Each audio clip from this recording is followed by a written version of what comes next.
DSHEA needed to happen because without it, we would not be sitting here talking. We were trapped in a binary system in this country that is built on foods and drugs, and you see that in the name of FDA, the Food and Drug Administration. We sit in the middle between those two. It's a friction point. So think of tectonic plates that are constantly shifting and moving against each other. They cause earthquakes. We live in an earthquake zone, and we are always having to fight one side or the other. And FDA, in this case, was the aggressor, that they didn't have a place for us. They didn't want us. And they had tried for a very long time, going back to the 1950s, to essentially limit access to dietary supplements, as we call them today, because of DSHEA. DSHEA was the greatest driver of growth in the history of this industry. If we do a look back, historically, on DSHEA, if there was a magic wand where we could go in and say, this is what I would change if I could, there are a few things that I would do differently. Having been in the middle of that, in the negotiations, in the battles to try and find some accommodation. First, let me tell you what we got right, is that we got the definition right. It is a very expansive definition, and we needed that, because we could not imagine then what we know now, which is the vast array of ingredients and products that have entered the marketplace.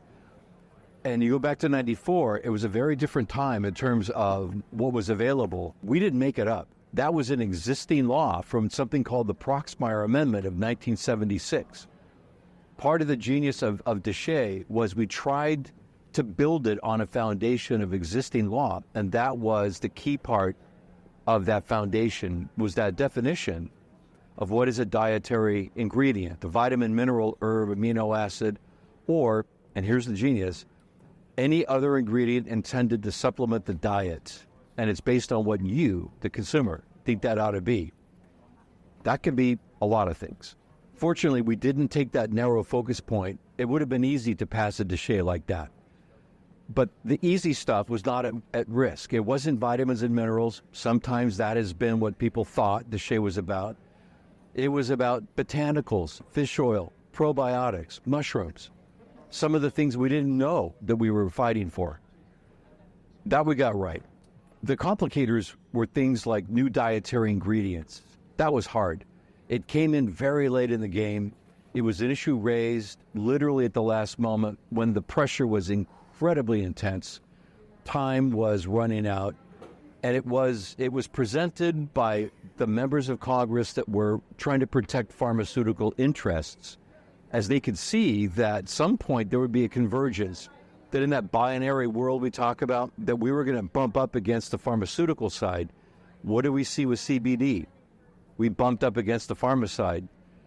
We are 0-1. We didn't win that one. Now the battle is all the future interesting stuff is a different kind of product than we've seen before. These are more active products. I mean, chemically. They are what the pharma industry is really interested in. Or it's fish oil, it's probiotics, what the food industry is interested in. So we have to understand DSHEA in the context of just the politics of the time, is that FDA didn't know how to regulate us. They didn't find us to be helpful or useful to the American consumer. We had to fight our way out of a hole, and that ended up being DSHEA. It wasn't the first time that happened. We've had to do that over and over again, which is simply a reminder is that binary system continually pushes in on us, and we have to push back. We're living at a time of profound change. We all talk about AI and chat GPT every day, and genomics, CRISPR. And this is very much now a part of the conversation within this industry. This was not true 3 years ago. It will become daily conversation of how do we merge tradition and science in a thoughtful way, because that will need to happen. How we do it remains to be seen. There's a great interest in going from soil and plants to cells and bioreactors. And one side has an argument is that we live in a world of finite resource, and that we're the ones that can supply when nature cannot.